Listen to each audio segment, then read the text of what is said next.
Como o Brito sempre diz, esse é um evento independente, né? Então, apesar de existir apoio através da fundação, é um evento totalmente independente, e acho que isso é importante para a gente lembrar, e também para todo mundo ficar bastante à vontade de discutir, e também ter uma análise crítica das discussões que a gente faz.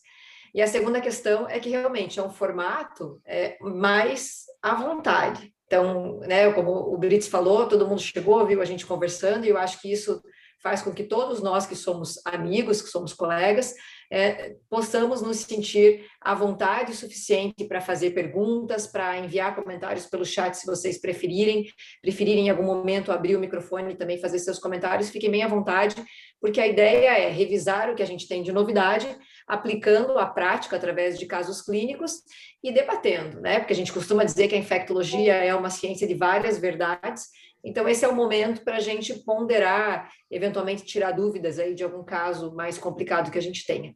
Então, oficialmente, eu acho que dispensa apresentação, mas é meu papel apresentá-los. Então, o Dr. Carlos Brits é professor de infectologia na Universidade Federal da Bahia, e o professor Eduardo Springs, professor de infectologia na Universidade Federal do Rio Grande do Sul. Nós iniciaremos com uma breve atualização com o Dr. Carlos Brits, e na sequência a gente terá a apresentação de casos clínicos também, bem pontuais, bem interativos, com o Dr. Eduardo. Fiquem à vontade, se vocês preferirem sinalizar que querem fazer uma pergunta, abrir o microfone, fiquem à vontade. A gente pede só que, se vocês não forem falar, mantenham os microfones fechados, só pela questão de qualidade de som. E se eventualmente preferirem usar o chat, eu vou ficar atenta ali, e a gente pode interromper no momento que a gente julgar oportuno, para que aquela dúvida seja realmente respondida na hora precisa. Brits, o palco é seu. Obrigado, Mônica. A primeira coisa, um aviso aqui que é importante, essas reuniões serão gravadas. Então, se alguém se sentir desconfortável com isso, não há nenhum problema, pode comunicar. Mas o objetivo é que, até por várias requisições que nós temos tido, é que esses encontros fiquem gravados e vão estar disponibilizados no site da Fundação Baiana de Infectologia. Então, vocês, quem não assistir agora, por exemplo, pode entrar depois, pedir um acesso para o nosso administrador, ele fornece, e você pode acessar o conteúdo posteriormente. Bom, eu vou iniciar a apresentação, e, como eu disse, a ideia é fazer uma apresentação bem rápida, e, na verdade, focar basicamente na discussão depois. Isso eu acho que é o mais importante aí para a gente. Então, vocês estão vendo a... Sim, Brits. Ok. E acho que um bocado de gente aí na sala de espera, Mônica, se você puder.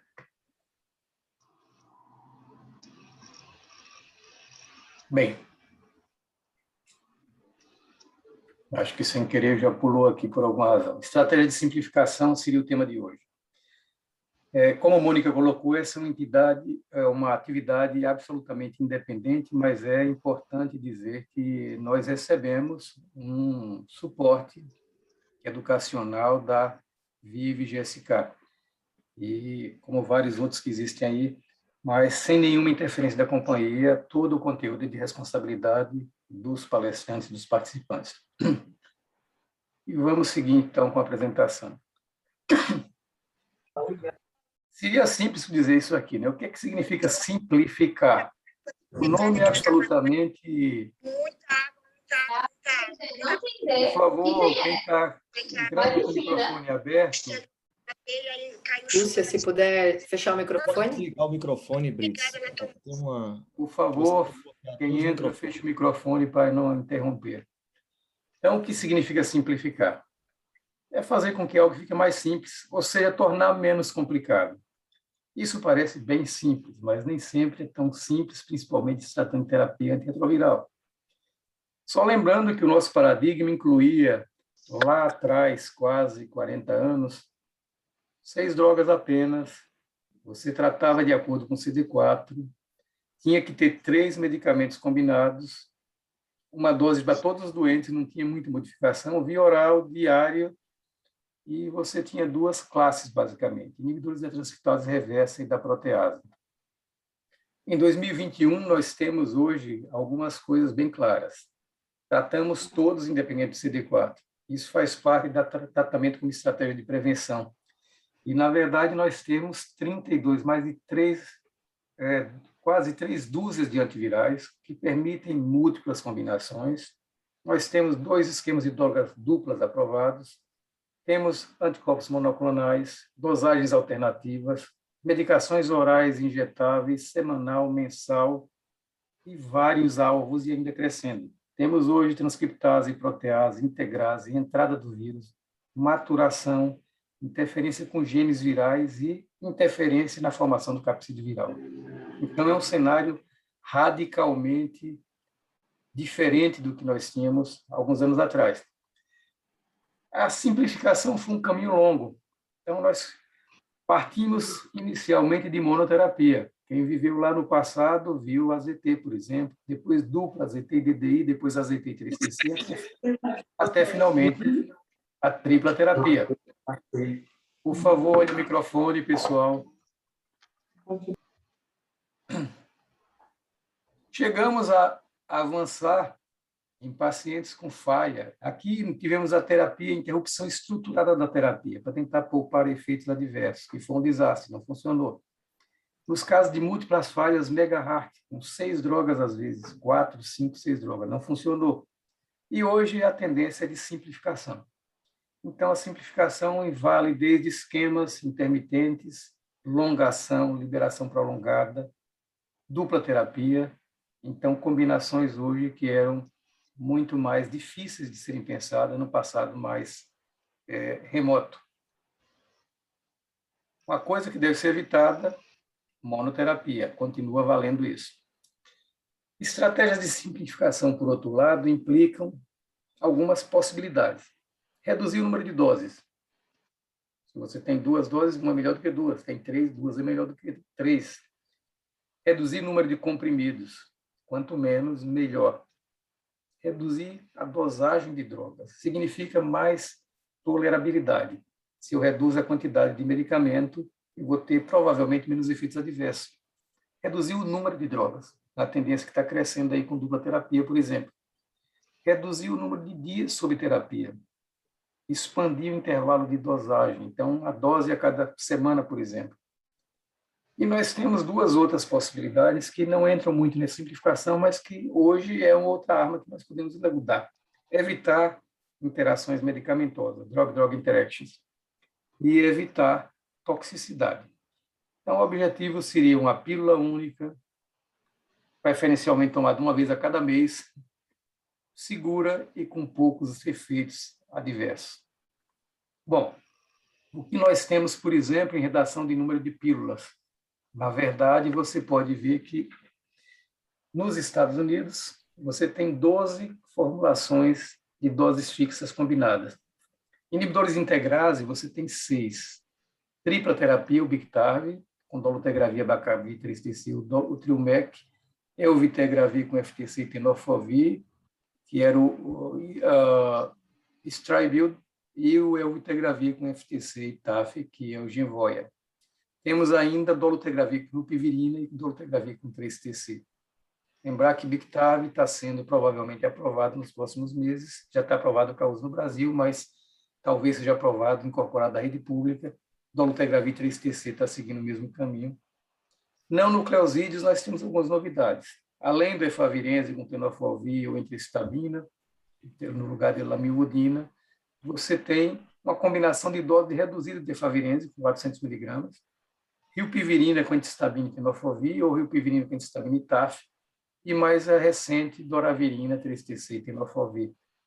E nos IPs nós temos apenas uma única combinação de dose fixa, que é darunavir com cobicistat, entristabina e TAF. Mesmo assim, é um número razoável, 12 combinações de pílula única diária. Bom, no Brasil, o que é que nós temos? Efavirense, tenofovir, lamivudina. E talvez, mais adiante, dolutegravir 3TC, talvez Biktarvy, entristabina e TAF. Vamos ver algumas coisas sobre redução de dose. Esse é um estudo, o ANCOR, por exemplo, que foi feito utilizando efavirense 400 mg. Os mais antigos lembram que nós usávamos efavirense uma dose ainda mais elevada, de 800 mg no passado. Agora tem 600, mesmo assim tem efeitos colaterais, mas isso eles testaram 400 miligramas, comparado com entistabina, associado com entistabina e 3-TC. Depois de um ano de segmento, absolutamente nenhuma diferença e, numericamente, até uma vantagem para a efavirenz de 400 miligramas, provavelmente por melhor tolerabilidade. Darunavir. Darunavir, todos sabem, é a combinação usual de 1.200 miligramas, 600 miligramas 2 vezes ao dia, 200 de ritonavir ou 100 de ritonavir, que a gente faz aqui, mas que é off-label. Darunavir, 800 miligramas, que é aquela combinação que você dá uma vez ao dia com 100 miligramas de ritonavir, e mais Darunavir, 400 miligramas com ritonavir. Será que isso é possível? Tem um estudo chamado Darulite, que mostrou que é possível. E um outro estudo que avaliou concentração plasmática de Darunavir. E a gente vê aqui pelo tempo. Isso aqui, 100 é a concentração mínima inibitória para 95% dos vírus. E aqui em cima você tem 600 miligramas, 300 miligramas, 400 miligramas, 200 miligramas. E a gente pode ver que, na realidade, você não tem muita diferença. 200 miligramas ele cai um pouquinho depois de 12 horas, mas ainda fica em 24 horas longe da margem de risco de falha. Ou seja, teoricamente, você poderia até reduzir mais ainda a dose de Darunavir. Entretanto, nos estudos que avaliaram dose de 400 miligramas, por exemplo, eles viram que havia replicação viral em líquido seminal. Então, tinha vírus no sêmen, por exemplo, e em secreção vaginal. Ou seja, uma dose menor, 400 miligramas, pode funcionar. A gente está usando 800, pode usar 400 e funcionar, em termos de supressão virológica periférica, no plasma. Mas em santuários, em reservatórios, isso pode ser complicado e levar à reemergência do vírus mais tardiamente. Outra estratégia que a gente conhece bem é a troca de droga, o famoso switch. E pode ser na mesma classe, por exemplo, um IP para o IP, a classe diferente, não nucleosídeo para IP, não nucleosídeo para inibidor de integrase. Você pode manter, às vezes, o mesmo número de tomadas de pílulas ou de drogas, ou você pode mudar radicalmente isso aí. E aí a gente vai observar algumas das estratégias que estão disponíveis na literatura a esse respeito. Esses aqui, por exemplo, são dados, estudos que apoiam a troca para uma dose fixa combinada, medicamentos mais novos entre pacientes virologicamente suprimidos. O cara estava bem, então pode trocar, por exemplo, de IPR com 2 NUCs, dolutegravir abacavir 3-TC, ou com entistabina e tenofovir, ou entistabina e TAF, por Bictarlo. Funcionou bem. O SWORD troca uma terceira droga com 2 NUCs por dolutegravir e rilpivirina. Funcionou bem. O Striving tira o terceiro agente com 2 NUCs e bota Triumec no meio. Funcionou bem, inclusive com melhora na aceitação dos pacientes. O Emerald, IPR com Truvada, trocado por Darunavir com Absistat, pílula única, funcionou bem. Esquemas baseados em tenofovir trocado para o Gevoia, funcionou bem. Rilpivirina Truvada, efavirenz Truvada, trocado para rilpivirina entistabina e TAF, também. E o Drive Shift, usando aqui já a doravirina como a droga para troca. E todos funcionaram muito bem. Então, mostrando que essa estratégia, na realidade, é bastante eficiente e pode ser utilizada com segurança em pacientes suprimidos. Aqui, outros estudos para você manter num paciente que estava bem. Então, esses aqui comparando IPR para manter. O Ole, o SALT, o Atlas e o Duogecida compararam Caletria com 3-TC, por exemplo, com 3 drogas, atazana com ritone 3-TC, esses dois, e o Darunavir com 3-TC. Então, não por coincidência, todos eles usam 3-TC como a segunda droga, mas testaram os 3 inibidores da protease que nós... Por favor, desligue o microfone. Agora. Então, mudar de IPR para simplificação não é possível. O microfone continua. Luísa, por favor, seu iPhone está... O Ole compara lopinavir com 3-TC versus tripla terapia. Claro que ninguém usa lopinavir mais hoje aqui, mas a gente vê que após um ano, quase 100% de efetividade para os dois braços. O Atlas, toca 3 drogas com atazanavir com 3-TC e compara. E a gente vê que, na realidade, quando a comparação vai favorecer dupla terapia em vez de tripla. Isso significa porque provavelmente mais tolerabilidade nesses pacientes que trocaram. Então, simplificação, às vezes, melhora a tolerabilidade. E o dual-G-Sida, por exemplo, trocavam darunavir e ritona com 3-TC para darunavir e ritona comparado com a manutenção. E a gente vê que aqui a diferença é pequena, então não houve diferença após um ano de segmento entre quem trocou e quem manteve 3 drogas. Então, novamente, estratégia com IPR parece que funciona bem. Em 4 trials randomizados, a gente vê que essa meta-análise mostra que, na realidade, você tem um benefício de troca em relação a manter 3 drogas. Então, nesse caso, a simplificação com redução do número de drogas foi mais eficiente do que usar. Lembrar que isso aqui usava os IPs mais antigos também, né? Você tinha alguns complicadores aí em termos de toxicidade. Dupla terapia com inibidores de integrase. Aqui nós temos o PEDAL, que foi aquele braço único, 20 pacientes que o Pedro Kahn fez, para mostrar que dupla terapia 3-TC com dolutegravir funcionava. E os 20 pacientes indetectaram, um deles não chegou aos 48 semanas, porque ele se suicidou no meio do caminho. Então, na realidade, mas os que chegaram 100% efetivo. O 5-3 também de fase única foi efetivo, e o Gemini, que todo mundo já ouviu falar, o mais completo de todos em termos de número de pacientes, mostrou dupla terapia comparável à tripla. Nos pacientes de suíte, temos o Aspire e o Lamidol, que também foram efetivos. Esse aqui é um fase 3 randomizado, esse aqui é um fase 2 de braço único. O Sword para dolutegravir com rilpivirina, e o LAT e o Atlas Flare também cabotegravir com rilpivirina por injeção e ação prolongada. Então, na realidade, várias estratégias mostrando benefício. O Aspire, por exemplo, pacientes que estavam em tripla terapia trocaram para dolutegravir 3-TC. O N não era muito robusto, mas você tem empate técnico ao final de um ano de segmento. Então, na realidade, bastante equivalência dos braços. O Lamidol, a mesma coisa. Estava em tripla terapia, trocou para dolutegravir 3-TC, e a gente vê que aqui 110 pacientes, então, na realidade, é o braço único, 97% dos pacientes mantiveram supressão virológica. Então, na realidade, mostrando novamente a eficácia dessa estratégia. Uma questão dessas situações será que se o paciente tinha 3-TC prévia, resistência a 3-TC prévia, 184V, portanto, a mutação, ele teria supressão virológica mantida? Nesse estudo aqui, na realidade, um estudo observacional com um número razoável de pacientes e que mostrava, na verdade, que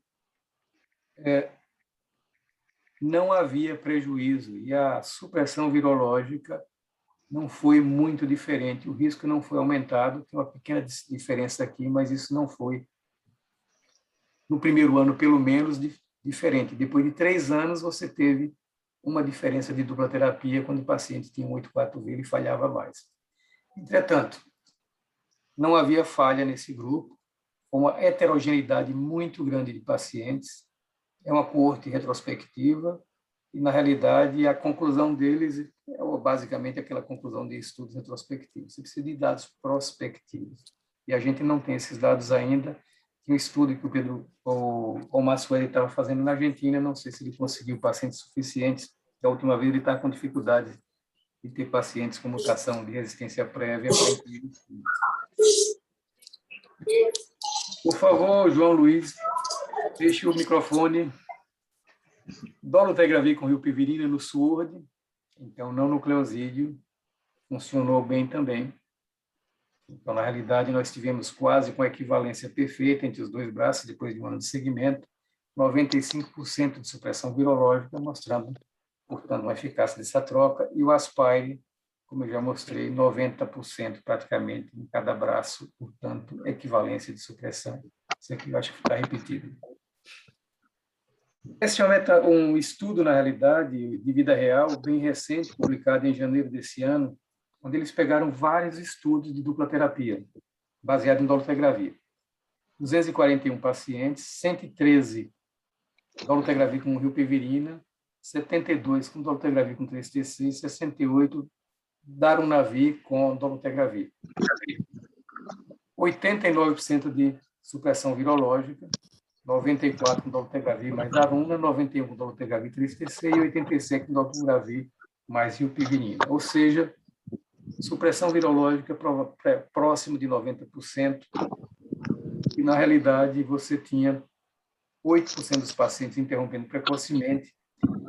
Dado importante, isso aqui foi na Espanha, é que o custo anual aumentou com essa utilização de dupla terapia, mesmo tirando uma droga, porque provavelmente usou droga mais caro. recente. Eduardo Oliveira, por favor, feche seu microfone.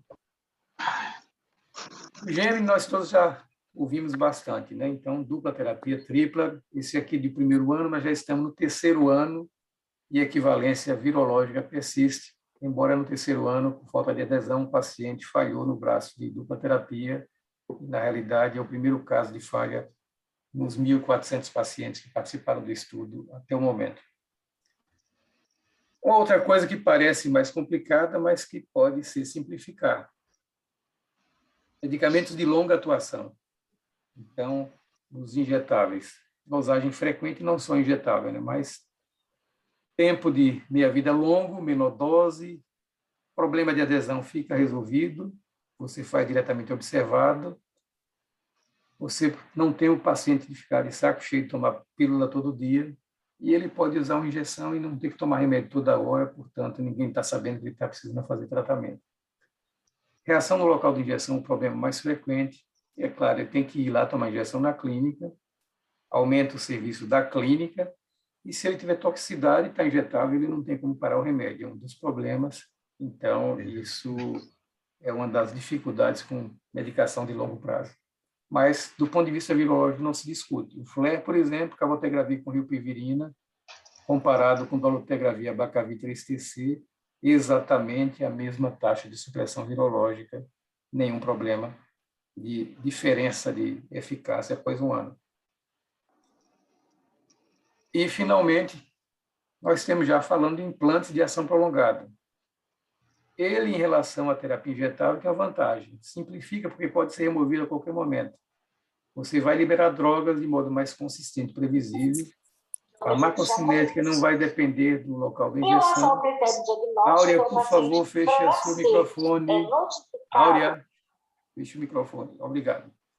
E pode permanecer no lugar por anos. Então, você tem versões não degradáveis e, portanto, isso facilitaria muito o manejo desses pacientes. Desvantagens, você pode ter algo necessário, um dispositivo especial, ter que fazer uma pequena incisão para remover. Você tem a questão regulatória e, para genérico, vai ser difícil você fazer isso aí, porque a tecnologia é bem complicada. Em termos de dosagem menos frequente, Latravir é uma promessa que está aí no futuro próximo. Está em fase final de testes clínicos, então, na realidade, é uma medicação que, a depender da dosagem que você utilize, pode durar até 40 dias, isso com comprimido em dose única. Então, na realidade, é uma das medicações que apresenta, primeiro, uma potência virológica muito boa, e, segundo, esse perfil farmacocinético que permite uma dosagem com extremo intervalo para uma medicação oral. Anticorpo monoclonal, é complicado isso, né? Mas isso pode ser simplificação também, porque, às vezes, alguns estudos mostraram que você dá um anticorpo monoclonal num paciente com baixa viremia ou supressão virológica, você pode interromper terapia antirretroviral por meses e esses pacientes ficariam sob controle, porque esses superanticorpos monoclonais neutralizariam o vírus e, aparentemente, ensinariam, inclusive, o organismo a produzir mais anticorpos semelhantes. Então, essa é uma coisa que parece muito complexa, mas que pode ser uma maneira de simplificar a terapia no futuro próximo. Então, para concluir, nós já temos medicamentos muito eficazes, com predomínio hoje de inibidores de integrase, novas combinações e novas classes, tem doravirina, por exemplo, tem norflovin, cistamina, darunavir com cobicistat. os pacientes querem coisas cada vez mais simples. A gente toda hora pergunta, cadê o remédio injetável que vai chegar? Quando é que eu vou parar de tomar isso todo dia? Nós temos várias estratégias, portanto, de simplificação, abordamos algumas aqui, algumas duas drogas já aprovadas lá fora, então, dolutegravir com 3-TC e com rilpivirina, e aquelas drogas de ação prolongada e ainda em fase experimental, como orais semanais, injeções mentais, implantes e monoclonais. Algumas dessas drogas a gente vai ter oportunidade de discutir mais adiante quando falar em avanço na terapia antirretroviral em outra apresentação. Mas eu acho que esse é o último slide e temos boas perspectivas para o futuro. E eu interrompo aqui para saber se alguém quer fazer alguma pergunta ou comentário antes de passar para o caso clínico. Mônica? Excelente, Brits. Excelente apresentação. Então, vamos lá, pessoal. A gente não tem nenhuma pergunta no chat, mas fiquem à vontade, se vocês quiserem mandar pergunta pelo chat. Enquanto a gente faz a transição para o Edu, eu vou fazer algumas perguntas para você, Brits. A primeira pergunta é mais semântica. Você acha que é preferencial a gente usar o termo desintensificação para quando eu diminuo a minha combinação de antivirais para 2 comprimidos do que necessariamente simplificação, se a gente considerar o nosso cenário aí de medicamentos, de pílulas, né, no Brasil? Eu acho que esse termo vem de antibiótico terapia, por exemplo, escalonamento, desescalonamento, aquela coisa. Eu acho que é simplificação, porque, na verdade, nós começamos ainda dentro do paradigma antigo. Ou seja, 3 drogas é o padrão, ainda é o padrão. Mas, enquanto você não tem uma cultura de utilizar 2 drogas, por exemplo, como alternativa e com consistência do ponto de vista de segurança, eu acho que o Gemini tem esse aspecto de robustez, dá dados, mas você, dentro do padrão do protocolo, você precisa garantir que o paciente não tem hepatite B, você precisa saber que o paciente não tem mutação prévia, que não foi testado isso ainda. Então, você pegar e fazer o switch, então o paciente fez uma terapia de indução, digamos assim, depois você retira alguma, eu acho que é semântico. Basicamente, você pode usar desintensificação, claro, você está desintensificando, mas simplificando acaba funcionando do mesmo jeito, eu não veria muito conflito entre as duas definições. Vocês considerariam, então, em descalonar? Pois é. Descalonar a terapia antirretroviral, que tal, hein? Exatamente. E, Brits, você falou agora em indução-manutenção, né? Você, apesar dos dados do Gemini, você acha que talvez a gente pudesse considerar que para terapia de indução, terapia tripla, talvez seja um cenário mais seguro e para manutenção, a terapia dupla ou não? Você acha que isso independe, né, da questão do início da terapia ou simplificação considerando manutenção depois? Eu acho que eu gostaria muito de ver o estudo Gemini replicado sem precisar de genotipagem prévia. Porque, por exemplo, aí se isso mostrar, por exemplo, 3-TC tem resistência ou não e você usa e funciona do mesmo jeito, perfeito. Aí esquece qualquer outra coisa, eu acho que você pode assinar embaixo em qualquer circunstância. Entretanto, no cenário atual, quando você precisa de genotipagem prévia para fazer essa abordagem na terapia inicial, eu acho que todos ficam mais confortáveis com a simplificação, o switch. O paciente está estável, você muda para dupla terapia e ele vai ficar bem. Isso aí não tenho nenhuma dúvida que ele vai ficar muito bem. E nós já discutimos aqui outras vezes. O Edu já citou casos, eu já citei exemplos. Nós temos pacientes com extrema gravidade, já tivemos paciente com carga viral acima de 1 milhão, por exemplo, CD4 muito baixo, grave, que por outras situações não teve condição de usar terapia tripla. E usou dupla terapia e funcionou.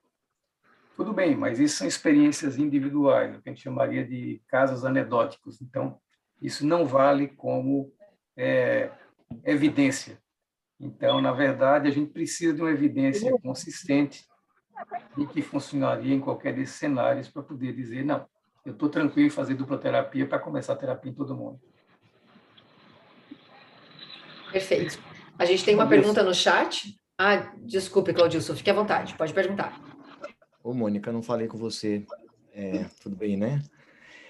Imagina. Veja só, Brits, uma pergunta. Esses antirretrovirais de ação prolongada, que você vai explicar em outras aulas, já foi aprovado algum a nível de Brasil? Você falou FDA aprovou, mas algum a nível de Brasil já houve aprovação ou está Não, em vias de aprovar? não. Na verdade, nós não temos nenhum. O que está mais próximo disso, e eu acho que vai depender de várias questões logísticas, digamos, e até financeiras e estratégicas mesmo, definições do Ministério, é o cabotegravir. O cabotegravir com rilpivirina já foi testado em cenários de prevenção para PrEP, e aqui no Brasil, inclusive, vários sites aqui no Brasil participaram desses estudos. Já foi testado como terapêutica e vários.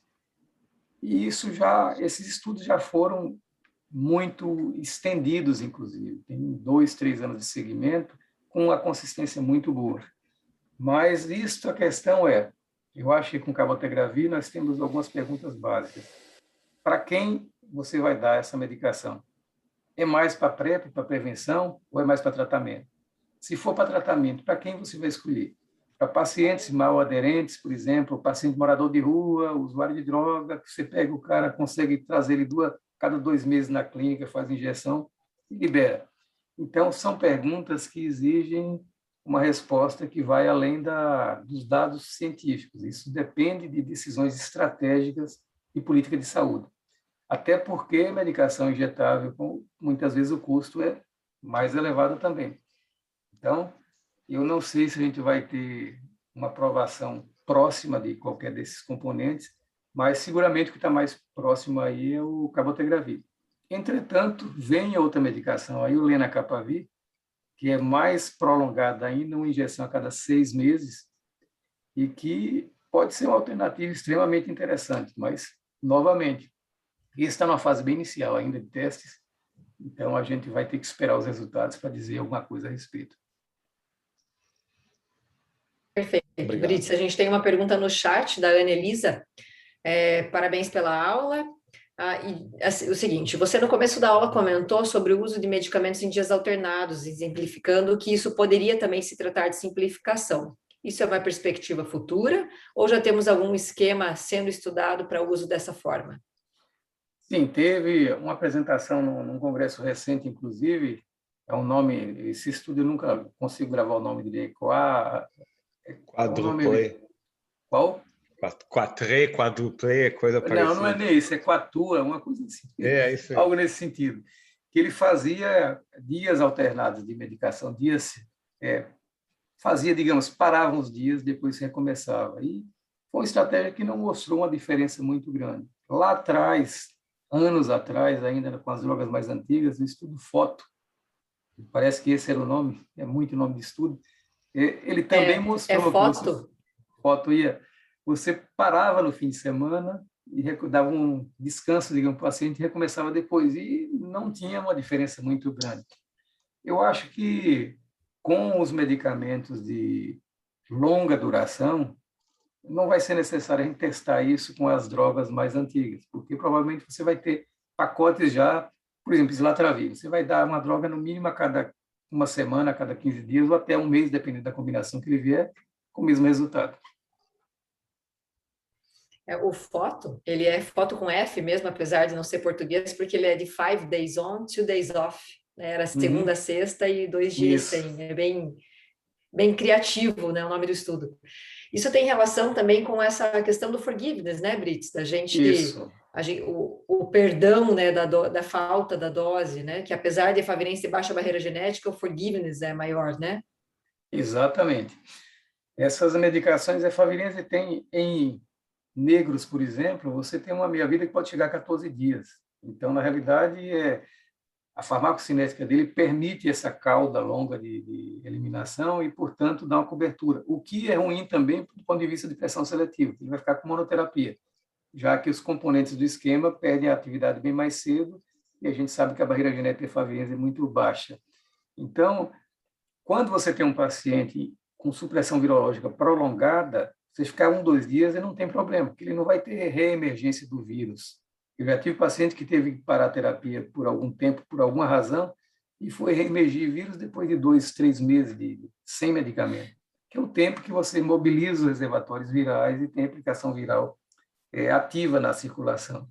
Então, você fazer isso num paciente estabilizado é até razoavelmente tranquilo, tanto que a maioria dos pacientes esquece de vez em quando tomar remédio e isso não traz nenhum problema. Mas é uma estratégia que vai depender muito da droga que você utiliza e do perfil farmacocinético dela. Perfeito.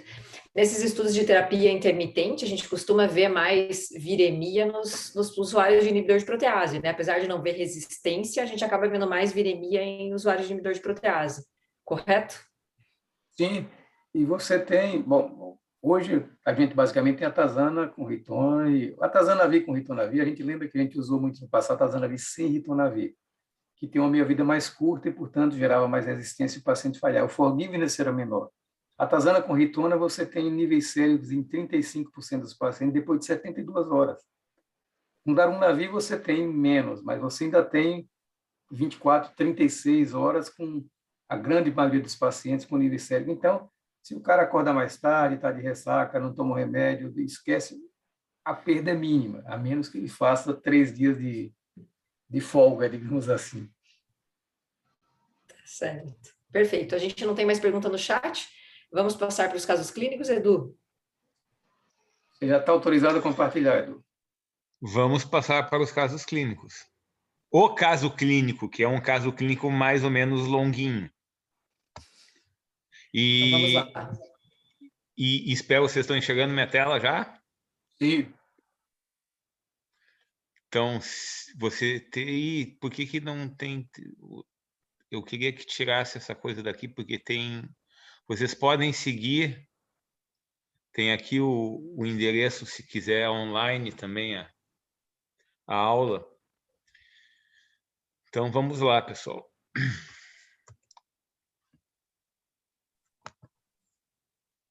Então, esse é um caso das antigas, muito antigo.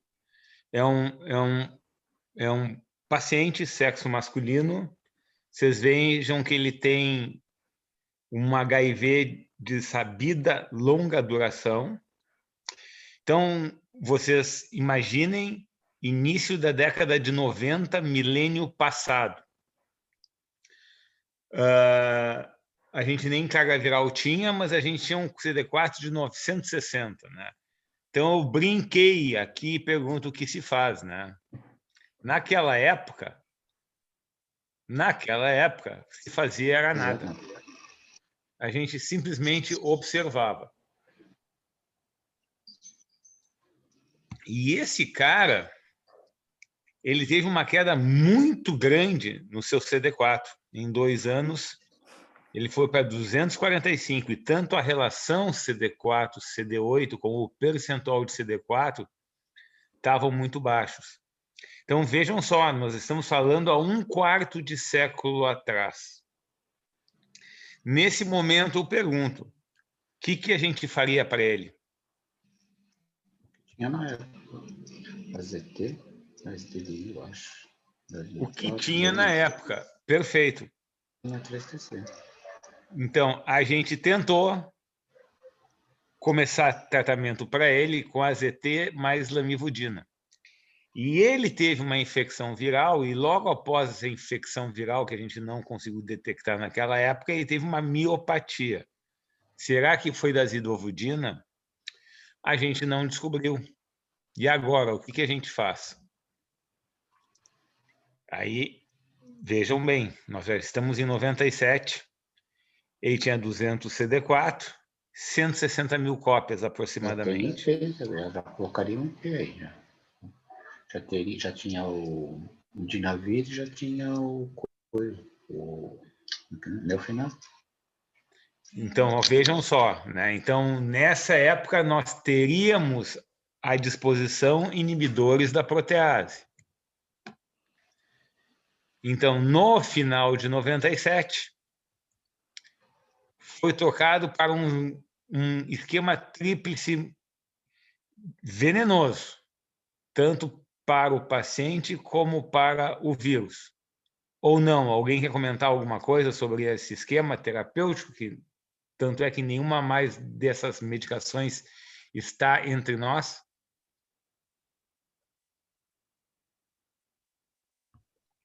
desse esquema DDI D4T em Tinavir, Edu?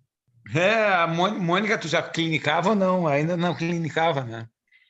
97? Só É. como acadêmica. Então, os Não, não medievais, sabia do que se tratava essas siglas ainda.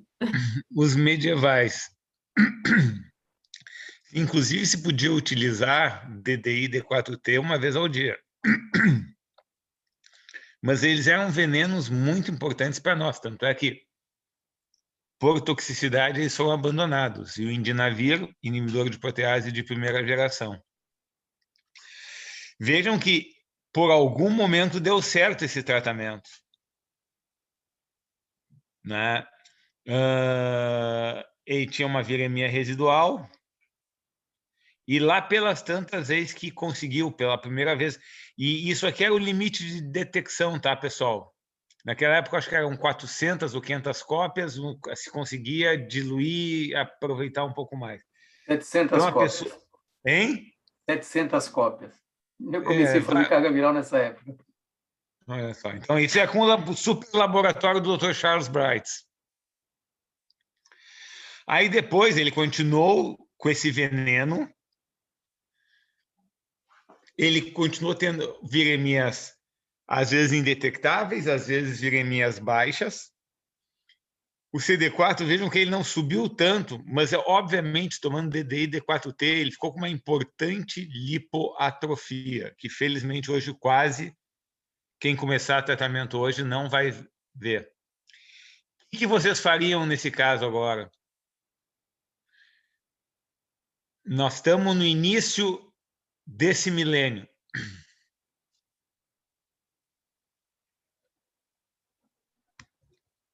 Lembrando que a baixa viremia não... Se já houvesse ao amanhã, ou seja, se já pudéssemos genotipar com a viremia muito baixa, isso não seria possível. O Brites falou de passagem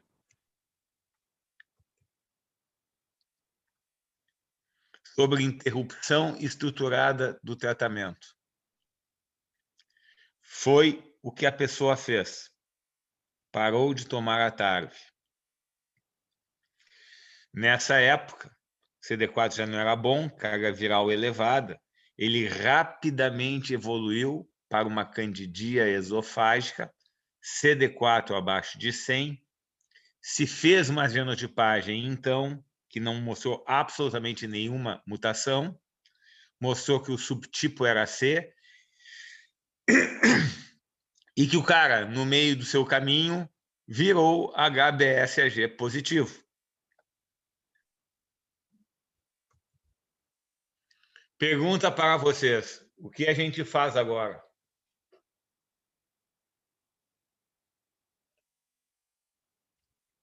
Em 2003, o que a gente pode fazer? Então, esse começo do ano 2000 foi a chegada do Efavirenz, né? A gente tem vários pacientes dessa época que talvez pela oportunidade do novo medicamento, pela simplicidade dos Efavirenz, acabaram de forma até equivocada, às vezes, sendo candidatos da Efavirenz, né, Edu? Esse paciente experimentado a IP, experimentado a terapia dupla, ele é um paciente que deveria fazer um tratamento com um terceiro agente de barreira genética melhor. Mas também, o que a gente tinha ali de opção de inibidor de protease nessa época, né? Saquinavir. Mas então, Saquinavir, com aquela péssima comodidade posológica, né? E a tolerabilidade toda. E essa época era a época do duplo IP reforçado, não era? Foi próximo disso, né? Logo depois disso, a época do duplo IP. Então, foi depois, mais adiante. O Você ainda não tinha chegado à residência ainda. Lopinavir e ritonavir estava sendo estudado amplamente. Mas ainda não estava disponível no Brasil. Então, esse paciente foi colocado num estudo com lopinavir, ritonavir, mais combinação de tenofovir 3-TC.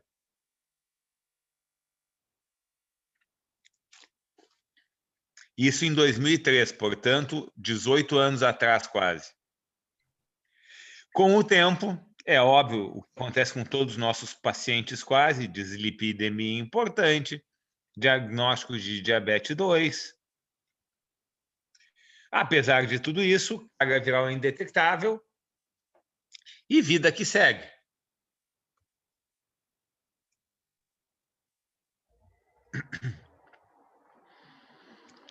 Por dislipidemia e diabetes tipo 2, naquela ocasião, se tirou lopinavir e se passou para atazanavir. O que vocês acham disso?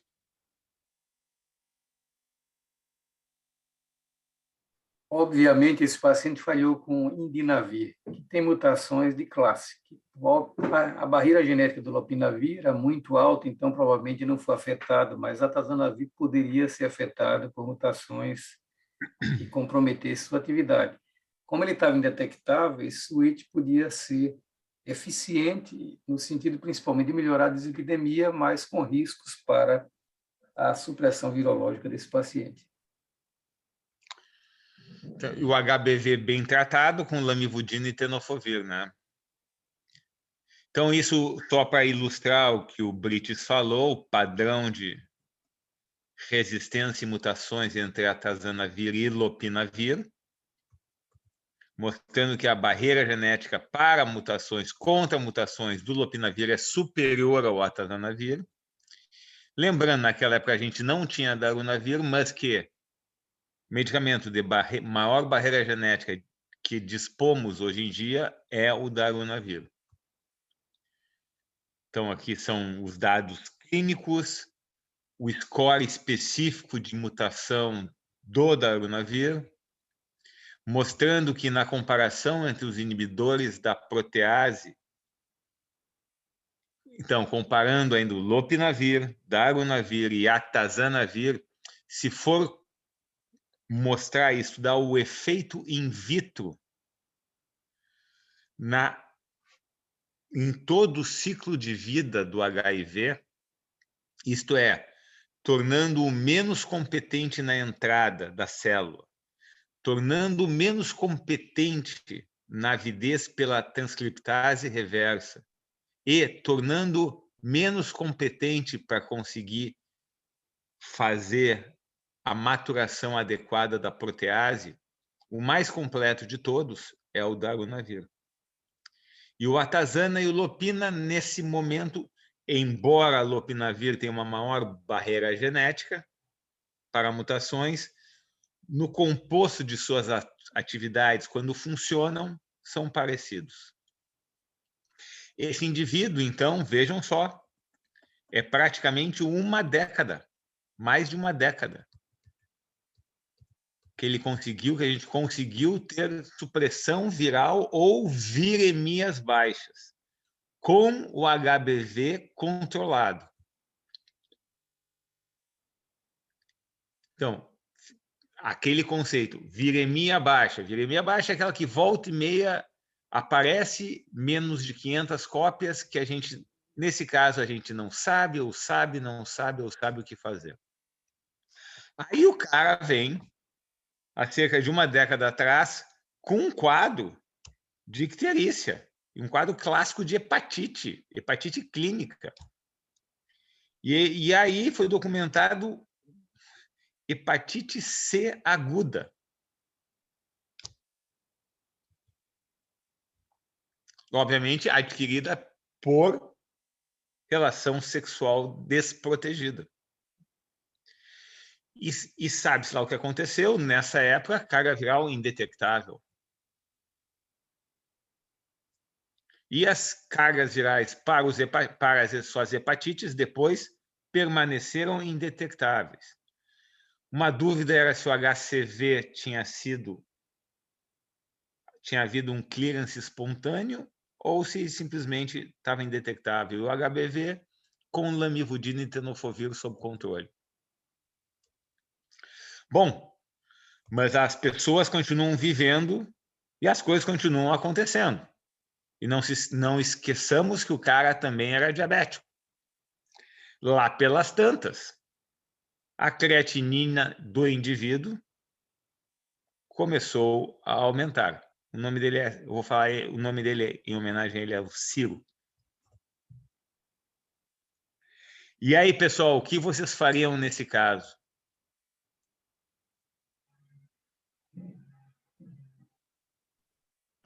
Ele estava com o TDF, Tristecê e Atazanavir e Ritonavir? Exatamente.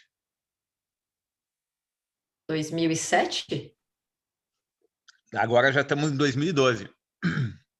2012. Ah, 2012 ali. 2012 a gente tinha Entecavir já, né? Já dava para usar Entecavir para hepatite B.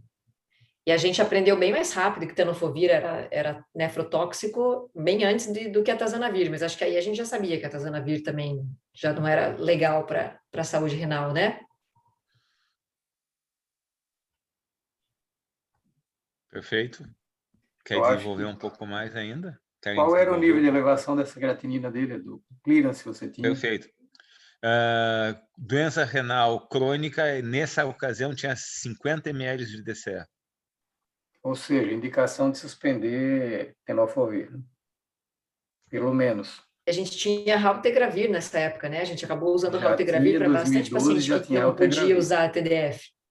Esse era um candidato a fazer o switch para raltegravir com benefícios óbvios. E aí, só que você teria que ter uma dupla, né? Nós não faríamos dupla terapia nesse caso aí. Então, teria que ter um companheiro para o raltegravir, porque lamivudina provavelmente sozinha com raltegravir, duas barreiras genéticas inexistentes, não ia dar certo. Esse paciente provavelmente perderia a supressão virológica, porque seguramente, com o histórico dele, ele tem uma boa possibilidade de ter a 184V. A Então, gente não pode esquecer do HBV dele, né? E a pois é. Mônica lembrou bem do Entecavir, tudo isso Então, o aí. Entecavir seria mais para substituir o tenofovir. Entretanto, aliás, num paciente com carga viral para HBV indetectável, a lamivudina só pode dar uma segurada no processo aí sem muito problema.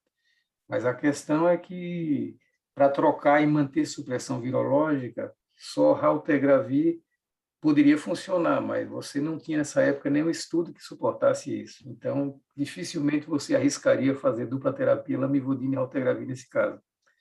Aí teria que pensar em outra possibilidade. Já existia aí também o abacavir. Seria uma possibilidade você fazer lamivudina, abacavir, ou seja, tolerabilidade lá meio ruim. Abacavir já fica um pouco diminuída a atividade com 8,4V, mas seria uma alternativa para você fazer monoterapia isoladamente. Esse paciente também não usou, quer dizer, ele usou azeite TCC lá atrás, então queimou isso em dupla terapia, então deve ter TANS, você não poderia nem resgatar azeite. A outra possibilidade, que seria um pesadelo em termos de interação medicamentosa, seria você pensar em usar efavirenze, ou nevirapina, ou etravirina com raltegravir. Mas aí você correria risco de estar complicando a situação das drogas, porque as interações são imprevisíveis num caso como esse.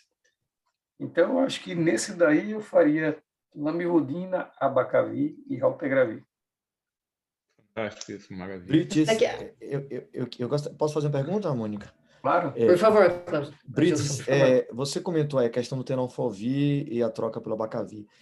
Você espera que a creatinina suba até um limite para você fazer o tenofovir de acordo com o clearance estimado? Ou você já suspende o creatinina de 1,5 e já troca? O que é que, na sua experiência, o que é que você acha o mais adequado dentro do que você O faz? mais atualmente? adequado é você não confiar na creatinina. É você fazer clearance mesmo que estimado, porque isso vai te dar uma ideia mais clara. Se o clearance estiver abaixo de 50, de 60, já é uma indicação clara de que você deve tirar o tenofovir, por exemplo. Ou outra medicação, se eventualmente, no caso, como ele usando tenofovir e o IPR, isso potencializa o risco de disfunção renal. Qualquer IPR com tenofovir aumenta o risco de disfunção renal e Mas no aumenta o risco de ambulatório, toxicidade óssea. Como? fazer um clearance no ambulatório é mais complicado, né? Não, o clearance estimado é a formulazinha que você calcula. Não, é o clearance estimado. Você falou clearance estimado. Isso. Não, E outra fazer coisa, o clearance. Ah, entendi. porque creatinina de 1,5, eu tenho um paciente com creatinina de 1,5, com um cara musculoso e tal, e o clearance dele é 80. Então, você não vai olhar a creatinina, olha o clearance. E Sim, na o estimado, dúvida, exato. Em Vamos ver compensação, também se tiver um senhorzinho de 75 anos ou uma senhorinha de 75 anos com 1.2 uma está ferrando. creatina exatamente, de 1,5, tu sabe que tem menos de 50 ml de DCE. Pois é. Então, o clearance estimado é realmente o melhor. E fazer uma microalbuminúria para esse paciente, ver lá se são proteína, albumina, ou albumina, creatinina, tentar ver como está a função renal dele, se ele está com sinais de lesão tubular. Então, vamos lá. Desculpa. Tá, deixa eu só comentar uma coisa. Como o Brits falou, essa era uma época que a gente não falava em terapia dupla, né? Era uma época que a gente falava muito em nuke sparing. Você tinha toxicidade de nucleosídeo, tirava nucleosídeo, mas a gente se baseava muito nos dados do estudo TRIO. Então, a gente fazia mais darunavir, raltegravir e etravirina. Então, talvez nesse momento, né? A gente fez muito comprimido. Hoje a gente entende que talvez não precisasse nem de tanto, mas talvez darunavir, etravirina, raltegravir e entecavir fosse também uma opção dessa época, né? Eu esqueci que já tinha dado paciente, nessa época. Perfeito. O trio aí, nesse caso, lembrar que o trio, com 6 meses, ele tinha 96% de detecção. E com um ano, ele caiu para 80%. Lembrando que lá sei eu o que aconteceu, provavelmente a pessoa se assustou porque teve hepatite aguda, ele começou a se tratar super legal. Quer dizer, provavelmente naquela época ele não se tratava tão bem. Bom, vida real, tenofovir foi dosado 2 vezes ao dia, 2 vezes por semana. Então, o que aconteceu? Isso aqui era 2012, a gente mudou, usou 2 vezes por semana, continuou piorando a função renal. E em 2016, o que a gente fez? Será que a gente suspende tenofovir ou faz algum resgate de tratamento? Carga viral ainda indetectável. Eu suspenderia sem dó nem piedade lá atrás. E ele ficaria com a tazana, ritona mais lamivudina? Não, tá doido? A tazana não. Lembrem-se, ele está com a tazana, ritona, lamivudina e tenofovir. Não. Eu já votei no esquema trio em 2012 já. Já estava lá no esquema trio já. Exato. Tá, mas eu tinha o esquema trio e o HBV. O HBV teria sido tratado... Vocês era facilidade em entecavir, nós não. Então, mas era o que a gente entendia naquela época, não era época de terapia dupla, era terapia nuke sparing, mais uma super terapia. E agora, aí entecavir junto. E o trio, lembrar que o trio foi para pacientes mega experimentados, paciente com uma média de 10 antirretrovirais prévios. Esse paciente não precisaria do trio. O duo, então botar, por exemplo, só aí darunavir com etravirina, por exemplo, resolvia o problema dele. Ou raltegravir com darunavir, nesse caso até funcionaria, depois ainda aprendeu isso. Mas dupla terapia, ou seja, lamivudina poderia ser mantido com 2 dessas outras drogas, resolveria o problema dele sem dúvida nenhuma e manteria uma pressãozinha sobre o HBV para ele não sair da linha, já que ele está indetectável. Lembrar que lamivudina, né, em pacientes com hepatite, com a GHBS, ainda ela é com carga DNA proviral alto, é resistência em 1 ano, tranquilamente. Mas se o paciente está indetectável, como esse estava, a lamivudina pode ser suficiente para mantê-lo nessa situação. Como é legal quando a gente consegue agregar conhecimento, né? Maravilhoso isso, e ver o que a gente fez naquela época. A terapia foi simplificada, desintensificada, qualquer coisa que vocês queiram. Ele ficou com lamivudina mais atazana com ritona. Foi isso que foi feito, baseado na carga viral indetectável do HBV, lembrando que ele usou por um tempo não bem definido zidovudina, lamivudina, ele teve miopatia, a gente não soube bem ao certo qual foi a razão, mas a gente resolveu acreditar em lamivudina mais atazana com ritona. Isso, então, há meia década atrás. O caso não terminou. A função renal voltou a continuar declinando. Teoricamente, as hemoglobinas glicadas da pessoa estão em controle, não esquecendo que ele é diabético. As cargas virais das hepatites todas negativas, isto é, lamivudina continuou a segurar e o cara sabe-se lá como ele fez uma hepatite C aguda e fez clearance espontâneo. E aí, então, no ano passado, no primeiro semestre do ano passado, DCE de menos de 30 ml. O que vocês fariam nesse momento?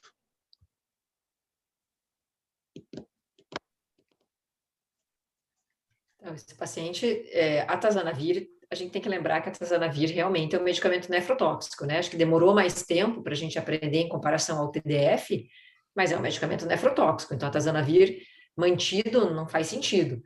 Esse paciente é um bom candidato a trocar de inibidor de protease. Até o momento, a gente não tem evidência de nefrotoxicidade do darunavir, por exemplo.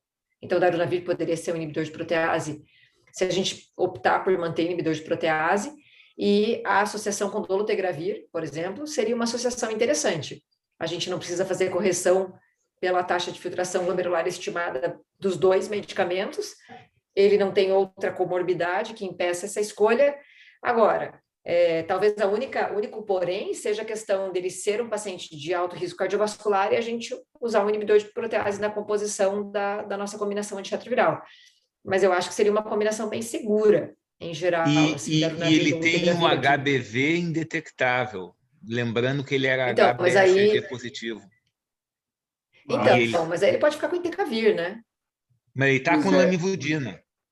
A lamivudina eu acho que não faz mal nenhum nesse caso aí. Agora, uma coisa que Mônica chamou a atenção. Ele está com, desculpa, lamivudina é um comprimido por dia, tá? Pois é, lembrar que o que Mônica chamou a atenção sobre risco cardiovascular. Darunavir, assim como no passado, indinavir e lopinavir foram claramente associados a infarto agudo do miocárdio. Um paciente com alto risco cardiovascular, eu não colocaria darunavir. Esse paciente ele já é um renal crônico e ele é diabético e provavelmente tem outras comorbidades. Dislipidêmico lá atrás. Então, esse paciente eu não colocaria. Aliás, até me penitencio. Lá atrás seria, inclusive, um risco de falar em colocar Abacavir para ele. Naquela época, talvez a gente não soubesse, em 2012, não sabia disso. Mas hoje você não poderia colocar nem Abacavir e menos darunavir, porque os dois estão associados a infarto agudo do miocárdio, um paciente com risco cardiovascular aumentado. Então, como Mônica colocou, o inibidor da integrase, e no caso dolutegravir com lamivudina, resolveria o problema dele, manteria a supressão do HBV, como ele vinha mantendo, e, ao mesmo tempo, a única coisa é que, como aquela alteração que você tem de aumentar a creatinina artificialmente vai atrapalhar um pouquinho, você vai achar inicialmente que esse paciente pode ter caído a função renal, então teria que ficar atento para o patamar que você introduzir dolutegravir, e na primeira medida você ia ver a subida que seria, digamos, o nível provocado pela elevação artificial causada pelo dolutegravir e observar sua manutenção. Mas, fora isso, seria talvez a medicação mais tranquila, porque não teria impacto sobre a função renal já limítrofe que ele tem, né? Limítrofe para diálise, na realidade. Esse paciente está com o pé na reposição. Ele tinha 19 ml na ADC-ADL real. Pois é. Ele estava pré ou não dialítico. E aí, então, vocês lembraram muito bem, então, só para lembrar, né, que os antirretrovirais podem estar associados à doença renal crônica, eles podem ser causa de nefrite intersticial, mas também podem estar associados a uma nefropatia por depósito de cristal. E aí, no caso específico do atazanavir, ele pode dar uma ania, uma nefrite intersticial aguda, mas ele também pode ser causa de uma nefrite crônica, que é mais insidiosa, de difícil diagnóstico, e que às vezes a gente só consegue ver ou diagnosticar, às vezes, quando a gente faz uma biópsia do rim. Então, é um caso realmente difícil e que fazer, né? E teve um estudo que foi publicado também e também faz parte do CDCIDA lá da Corte Europeia. Do DAD, né? Não é do DAD? DAD, perfeito. DAD. DAD. CDCIDA é o meu complexo demencial associado ao HIV que eu estou tendo agora, o DAD, e que mostra que quem estava com inibidor de protease, lopinavir ou atazanavir, e simplesmente substitui por darunavir, há um ganho na função renal. É claro, é um ganho discreto, mas há um ganho. Então, como vocês bem discutiram, e não acreditando muito enquanto o vírus realmente, o quanto ele havia acumulado de mutação ou não, ainda e com medo de que a creatinina fosse ficar abaixo de 15 ml e não saber o que fazer de forma adequada se fosse usado o dolutegravir. Ops, o que aconteceu? Resume session. Estou falando demais. Saiu do modo de apresentação. Não, é maravilhoso. Eu falei demais. Eu deixei só para ele falar 30 minutos. Ele me avisou. Chega. Foi trocado no ano passado para darunavir com ritonavir. A função renal não melhorou, mas ele deixou de perder a função renal. CD4 320. E aí, o que vocês fariam agora? Ele está com daruna 3TC, Edu? Ele está com daruna, ritona, ele está com daruna, 2 comprimidos, ritonavir e 3TC. Eu faria daruna 800 3TC, então não daruna 1200 3TC, daruna... Porque a gente não tem, né, mutação documentada. Na verdade, por ele ter falhado com o indinavir e quando a gente genotipou, ele já tinha ficado algum tempo sem indinavir, então a gente não sabe o quão experiente era ou é essa protease dele. E aí, como ele teve uns momentos nos quais ele tinha carga viral detectável, mas baixa, então a gente não sabia se era só por ele falhar nos fins de semana, como no estudo foto, mas de forma como se fosse vida real, ou se já tinha seleção de alguma mutação de resistência, ou mais mutações de resistência associadas ao daruna. Então, nesse caso aqui, ele estava com 1.200 e 100 de daruna uma vez ao dia e uma lamivudina uma vez ao dia. Então, era um coquetel que, do ponto de vista de simplificação, era uma única vez ao dia com 4 comprimidos. Perfeito. Carga viral manteve-se indetectável? Mantém-se indetectável. Perfeito. Brits, algum comentário? Está no mudo, Brits. Desculpa. Eu acho que esse paciente está tranquilo. Eu não mexeria nele, não. É um esquema de segurança. Essa dupla terapia, até que eu mostrei alguns estudos lá atrás, com switch, ela funciona bem. É um IPR, como você disse, com uma barreira genética muito elevada. Então, esse paciente, eu acho que ele está tranquilo e, a menos que aconteça alguma intercorrência, deixaria. Porque, a essa altura, o que tinha que acontecer de ruim para ele já aconteceu, né? Eu acho que agora... Vai acontecer mais coisa, ele está com quase 75, vai acontecer mais coisa, né?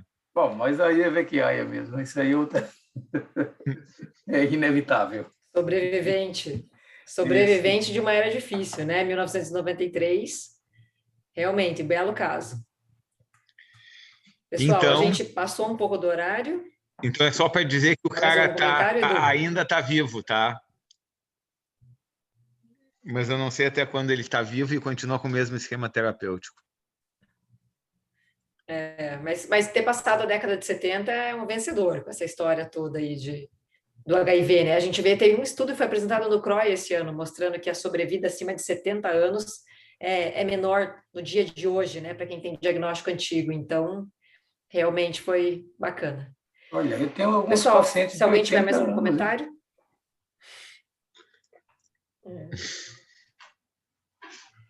Excelente. Então, a gente não tem mais comentário no chat. Brits, Edu, primeiro, por favor, se tiver algum comentário adicional? Não, eu só acho que a gente sempre tenta fazer o melhor em determinada época. E muitas vezes eu olho para trás e eu fico pensando, puta, quanta burrada eu fiz na minha vida, tio. Então, eu acho que é isso, né? A gente fez coisas que talvez a gente pudesse achar que fossem certas há tempos atrás, que atualmente a gente não faria mais. Olha, E isso continua sendo verdade, né? O conhecimento evoluindo, né? O ex-ministro da Fazenda, Roberto Campos, foi muito famoso lá atrás, ele escreveu um livro chamado Lanterna de Popa. É aquela que só ilumina para trás, na verdade, né? É o retrovisor. Então, a história é isso, a gente aprende. E um outro filósofo, eu acho que o Santayana, dizia que quem não conhece a história está condenado a repeti-la, a repetir os erros dela na realidade. Então, na realidade, o que nós temos é que aprender com o que nós fizemos de errado no passado e aproveitar que o cenário hoje é completamente diverso daquilo. Então, hoje nós temos uma margem de manobra que era impensável nos velhos tempos jurássicos de Edu aí no início da pandemia de AIDS.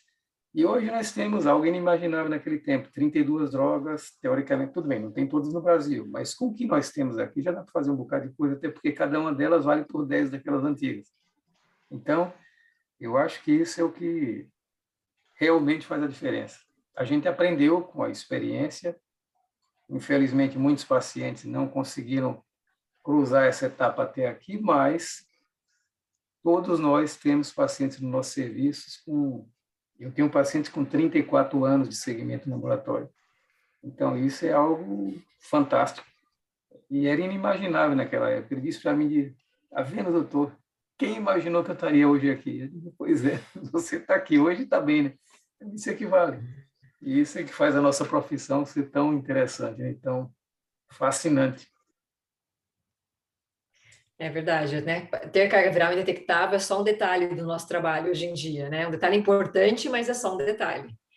No chat, a gente tem 2 comentários do Claudilson, então, que nós fazemos o melhor que temos em cada época, e parabéns pelo caso, Edu, verdade. E também do Dr. Ricardo, parabéns, excelente discussão do caso clínico. Pessoal, como nós avançamos o horário, a discussão foi ótima, espero vocês na nossa próxima reunião. E, se não houver comentários adicionais, eu gostaria de agradecer a presença de todos. Como o Brits falou, a reunião fica gravada, depois fica disponível para a gente rever alguns detalhes. E esperamos vocês na próxima, né, Brits? Na próxima terça-feira. E aí a gente vai detalhar um pouquinho mais a questão do switch. Vai ser o mesmo trio, só com inversão de cadeiras aqui. A gente vai fazer um rodízio, então vamos... A próxima terça? Próxima terça. Botem na sua agenda aí, viu? Próxima terça é 31, é isso? Segundo os 30 e-mails que eu te mandei, continua sendo eu isso. Desorientado no tempo e no espaço total. Sim. Já era assim, com Covid ficou pior, né? Então, com Covid ficou muito pior. Vou mandar uns testes neuropsicológicos aí para você. Isso. Não, vou dar, nem quase, não. Beleza, pessoal, obrigada mais uma vez. Uma boa noite para todos e esperamos vê-los aí na próxima terça-feira, pessoal. Na próxima terça é o Sobreviventes, é isso? Boa noite. Tchau, pessoal. Tchau.